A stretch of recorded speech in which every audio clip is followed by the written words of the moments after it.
Medicine is full of stories. Some are stories of hope and triumph, others are stories of loss and heartbreak, but all of them are real. In this series, I share true cases from medical practice. The details are real, but the names and personal details have been changed to protect privacy. My goal? To show you the reality of medicine, the victories, the struggles, and the moments that stay with us forever.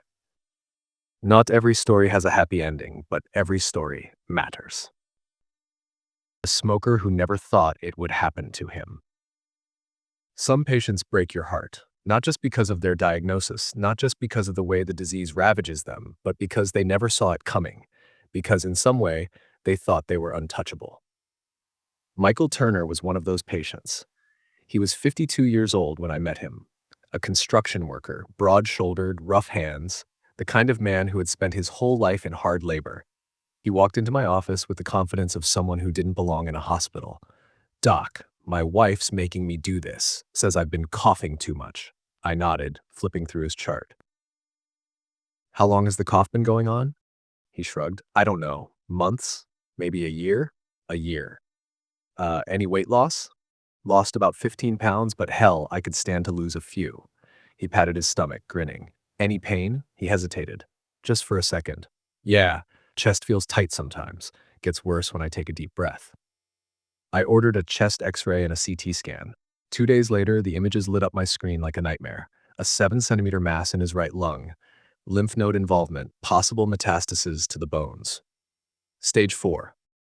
The diagnosis. No one wants to hear. Michael sat in front of me, his wife clutching his hand so tightly her knuckles were white. She already knew. Women always know before the words leave my mouth.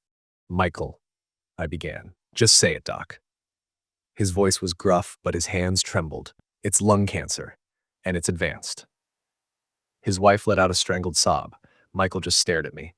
Silent, unblinking. "But I quit smoking 10 years ago," he finally said. "I know." 10 years, Doc." His voice cracked. "I thought." He trailed off, shaking his head. "Quitting helped," I told him gently. It probably gave you more time, but sometimes the damage is already done." He sat there for a long time, eyes fixed on the floor.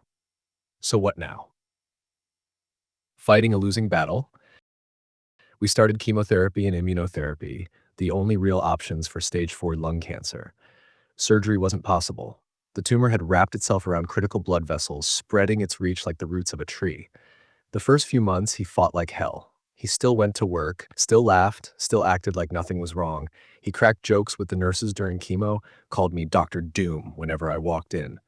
"What depressing news do you have for me today, Doc?" he'd ask, smirking. But then the side effects hit. The nausea, the weakness, the relentless fatigue. The weight kept falling off. His strong frame shrank into something frail, unfamiliar. The coughing got worse. Then came the blood. One day, his wife called me in a panic.